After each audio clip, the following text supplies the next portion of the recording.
Everyone, I'm Rabi Malanya from the SED Math 2A, and our topic is for today is all about media and cyberspace impacts the elections, future of politics in the digital age. So in today's world, technology and the internet play a huge role in politics.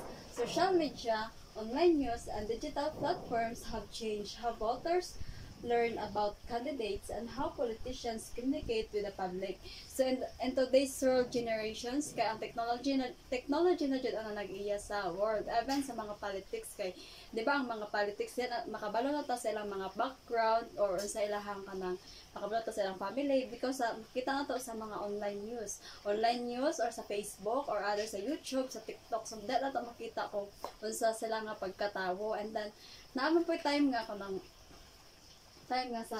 sa online na ay fake news mao na nga iban murag ginagamit nila ang internet sa pagdaot sa other nga group like sa politicians. So ang politicians po usahay ka mag-meeting na lang sila into video call or the Google or even mag-chat na lang sila, dito na lang sila mag-communicate. So mao na ang sa in today's world. So, let's go back sa role of media. So, ang role of media is spread information quickly, sa influence public opinions, fake news, and misinformation. So, ang role of media kay kaka-help sa information about the issue of politics. So, gamay ng issue, mabalaan dayon nato or sa world. And then, makabalo dito about sa issue sa pagpangampanya nila. And the candidates, kinsa ang mabalaan po nato kung kinsa mudagan o candidate just like kay sa una di ba dito ta makabalo kay dili man kayo uso ang technology, dili pud uso ang cellphone. So for now generation din nato makita nga so dako jud kay ang pagbago ang because of technology. Mao na nga ang social media na siya disadvantage, like spread siya og lies about sa mga candidates nga ginahimo-himuan og mga fake news. So that napoy kanang mao na ang naka-disadvantage sa social media. And then ang ang naka-advantage is mabalaan na to kung kisay mudagan. Dili na ta mag adto pa sa iban for kisay mudagan. Mao na makita na nato sa Facebook or the TikTok or YouTube. So, let's proceed sa role of cyberspace. Mao na siya ang the internet. So, connect directly with voters, mao ng Facebook, Twitter, TikTok, and YouTube. People can share opinions about debates and campaign materials. And then, cybersecurity threats. So, ang role of cyberspace is through Facebook, TikTok, or Twitter, direct na ka maka-vote.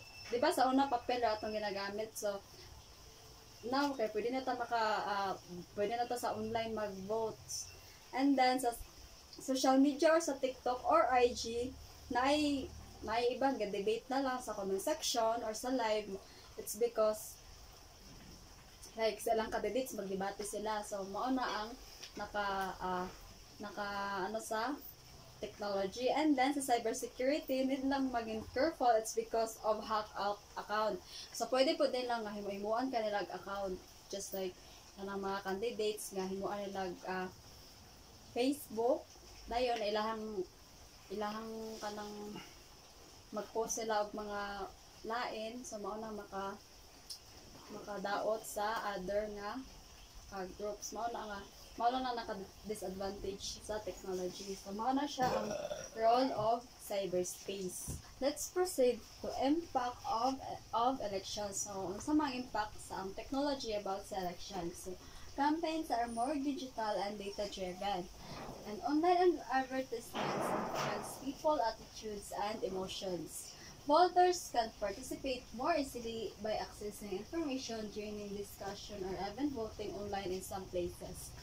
So, ang impact sa elections kay campaigns are more digital and data-driven. So, ang campaigns for now generation kay makakuan na din siya pwede na tayo maka-campaign sa online. So, pwede tayo mag-campaign sa YouTube, sa TikTok, sa IG, or sa Facebook. And then, online advertisements influence people, attitudes, and emotions. So, yes, ang online advertisements influences sa people, sa attitudes, and emotions. And then, voters can participate more easily by accessing information. So, ang mga voters kay maka-participate siya sa pag-access sa information about sa politicians, and maka-join pong discussion sa online or mga like sa live, pwede ka maka-join discussion or even mag-vote na ta online and some places. So, except lang sa mga bukid no nga walay mga signal, walay kurente, so di jud maka-vote from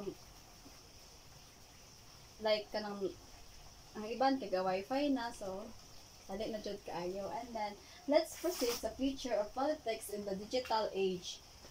So politics will become more interactive and technology dependent. Governments will need stronger cybersecurity and media literacy programs to protect democracy. The line between real and virtual campaigning will continue to blur. So politics will become more interactive and technology dependent. So ang mga politics yon kay gakuan na jud gahay na ba tungod sa technology. So maka-help mo gud ang technology nila. Pero naman po kay sa ako ang giingon sa discussion ngayon na nga naa po siya disadvantage, pero laban jud maka-help sa mga politicians, like kay makatabang mo guna nila makakuha og vote, mag-communicate sa online.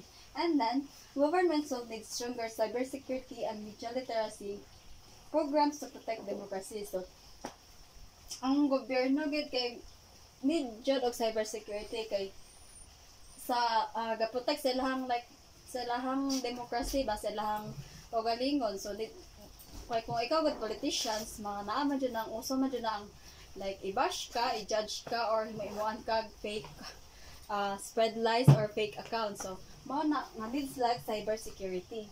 And then the line between real and virtual campaigning will continue to blur. So pwede na sila mag-campaign into virtual. So syempre kay ang technology naman jud ang nag-iya sa kalibutan. So kalibutan naman jud kay uso naman jud ang kanang wifi or the technology na mga high-tech na kayong panahon. And then since akong gingon nga ang politicians nag-campaign sa virtual, so pwede na sila mag-campaign into virtual. So that's all for today, and thank you so much.